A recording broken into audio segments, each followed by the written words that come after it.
Assalomu alaykum hammaga.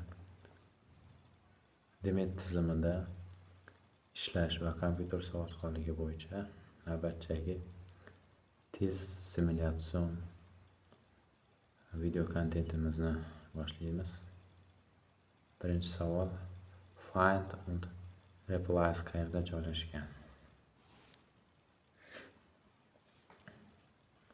Home menyusida yoki Ctrl+H yordamida.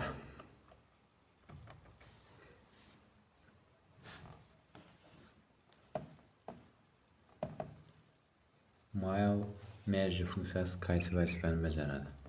Bir xil hujjatga turli ma'lumotlarni joylab, ommaviy yuborish imkonini beradi.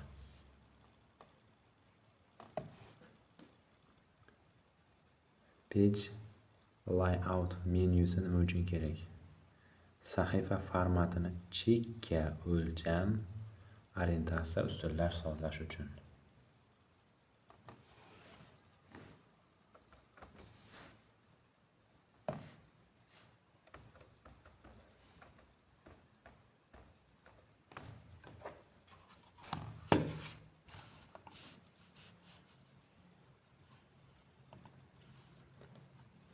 Animasiya nima uchun kerak? Slayddagi elementlarga harakat berib, kontentni jonlantirish uchun. AutoSum tugmasi nima uchun kerak? Excelda tez yig'indi funksiyasini ishlatish uchun.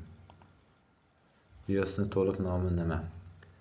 Basic Input Output System. BIOS qanday tizimga tegishli? Firmware past darajali dasturiy ta'minot qismiga.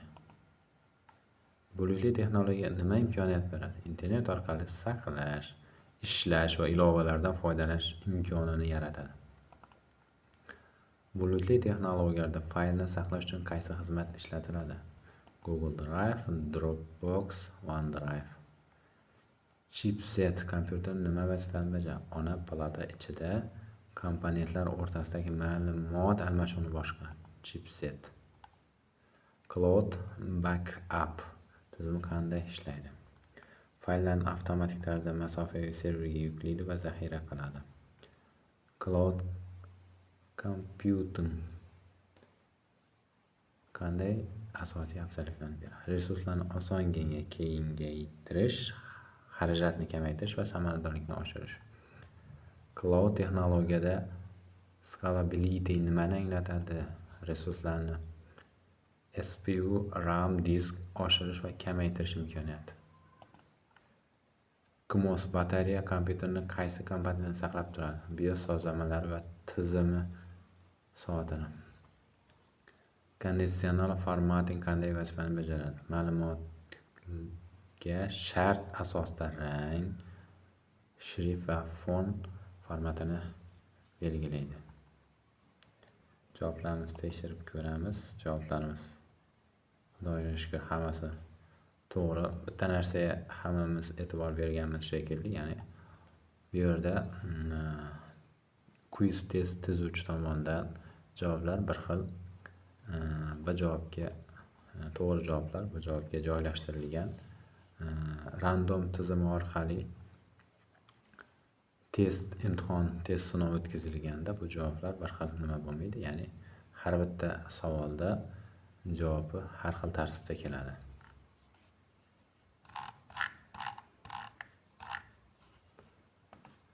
Sakkizinchi quizimiz Ctrl+B tugmalari nima vazifani bajaradi? Matnni qalin bold qiladi.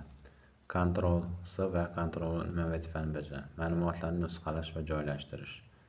Ctrl+C S tugmalari nima uchun ishlatiladi? Hujjatni saqlash uchun. Ctrl+Z qanday vazifani bajaradi? Oxirgi amalni bekor qilish.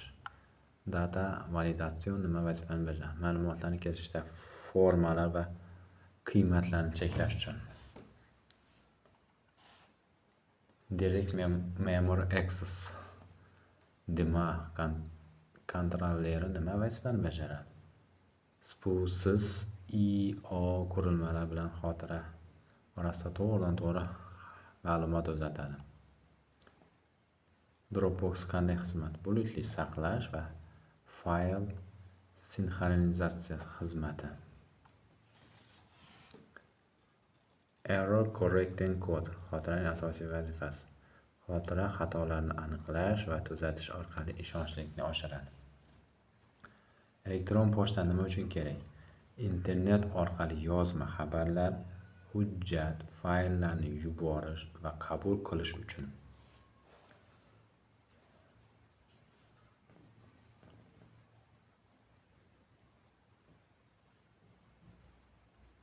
Excel dasturi asosan nima uchun ishlatiladi? Jadval ko'rinishida ma'lumotlarni tahlil qilish va hisob-kitoblar uchun. Excel dasturining asosiy vazifasi elektron jadvallar orqali hisobotlar, grafik tahlillar va tahlillar yaratish. Excel fayllarning kengaytmasi XLCX. Excelda formulani boshlashda nima yoziladi? Teng belgisi. Excelda formulani kirish uchun nima boshlanadi? Teng belgisi. Excelda jadvalni qanday saqlash mumkin? Saqlash Ctrl plus S yoki fayl saqlash menyusi orqali. Javoblarni tekshirib ko'ramiz. Javoblarimiz Xudoga shukr hammasi to'g'ri. Endi tizim shunaqa bir xil javobga nima qilgan? Orada bir ikkita javoblarimiz faqat bir javobga emas, boshqa javoblarga ham qo'yilgan bo'lishi mumkin. Eng asosiysi bu yerda to'g'ri javobni esda qoldirish. 9-kvizga o'tdik. Excel katak deb nima edi? Excel jadvalda bitta maydon. Katak. Excel katakdagi ma'lumotni nusxalash uchun qaysi tugmalar ishlatiladi? Ctrl plus S, Ctrl plus V. Excelda ma'lumotlarni filtrlash qayerda amalga oshiriladi? Filtrlash Home menyusida. Excelda makros nima uchun kerak?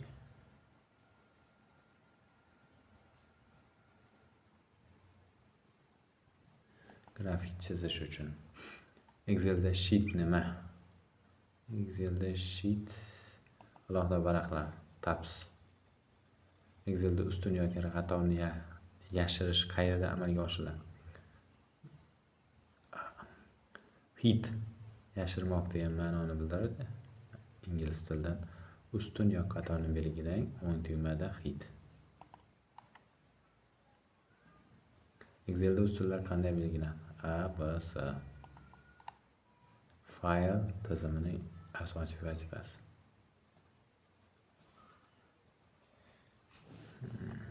Fayl tizimining asosiy vazifasi adashmasam ma'lumotlarni tartibli saqlash va boshqarish. Google Docs dasturining vazifasi onlayn matn hujjatlarni yaratish va tahrirlash. Google Docs qanday turdagi fayllarni qo'llab-quvvatlaydi? Docs, Doc, DocumentX, PDF, Excel, RTF, ODT. Shu ko'rinishdagi fayllarni Google Docs quvvatlaydi, adashmasam. Google Docs qayerda ishlaydi? Internet orqali brauzerda. Google Drive nima? Google Drive Google'ning bulutli saqlash xizmati. Google Drive qanday xizmat turi?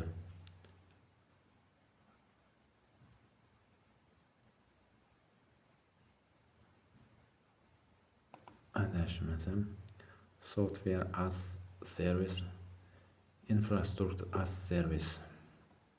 Adashmasam shunaqa bo'lishi kerak.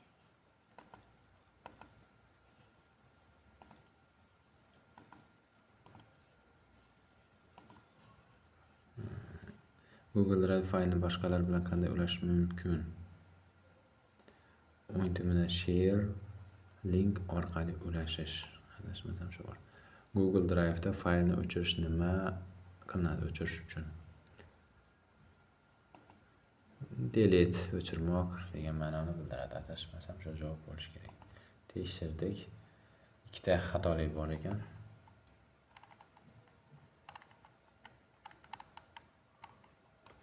Birinchisi, Excel'da makros nima uchun kerak?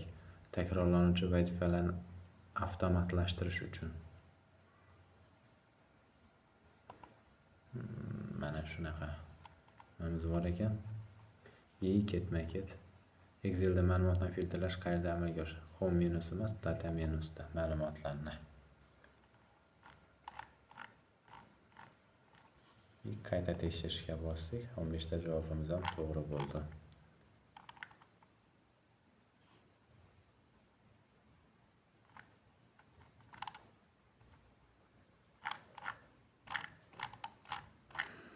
Keyingi kviz 10-kvizga o'tamiz. Google hisobiga ega bo'lish uchun nima kerak? Google hisobiga ega bo'lish uchun Gmail manzili mavjud email bilan hisob ochish. Grafik Process Unitning vazifasi grafiklarni grafik kartaga ishlash va vizual tasvirni yaratish. Hujjatni qanday saqlash mumkin? Ctrl+S. Menyuda Save opsiyasini saqlash orqali. Hyper-threading, simulyatsiya, noise, multi-threading texnologiyasi nima uchun mo'ljallangan?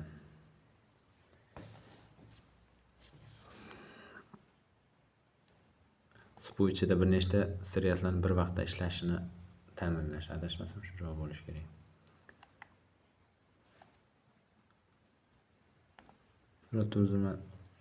IaaS va PaaS farqi nimada? IaaS infratuzilmani server saqlash beradi. PaaS dastur platformani joylashtirish rivojlanmoqda. E'tibor berayotgan bo'lsak, ko'pchilik nimada asosan agar esingizdan chiqib ketayotgan bo'lsa, uzunroq javobni olsangiz ham menimcha to'g'ri bo'lishi kerak. Mana shu 3 ta variantdan 4 ta, 5 ta variantda ham ko'rdik.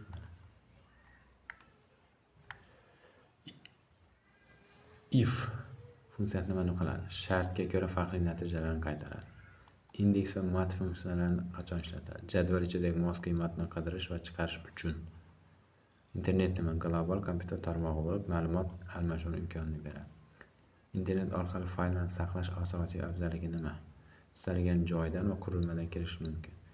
Interopt uzilish nima? Sipo operatsiyani to'xtatib, ustuvor vazifani bajarish signalini beradi.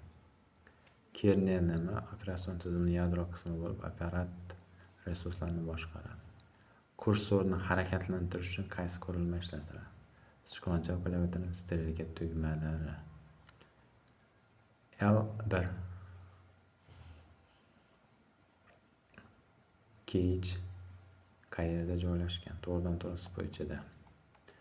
Makroslar. Bu ham shu savol chiqib, vazifani yozib olib, bir klikda bajaradi. Takrorlan. Microsoft dastur uchun nima ishlatiladi? Matnli hujjatlarni yaratish. Tekshirib ko'ramiz. 15 tadan 15 ta to'g'ri. Xudoga shukr. Hurmatli kuzatuvchilar, mabodo kamchiliklar bo'lgan bo'lsa, oldindan uzr so'raymiz. E'tiborlaringiz uchun katta rahmat.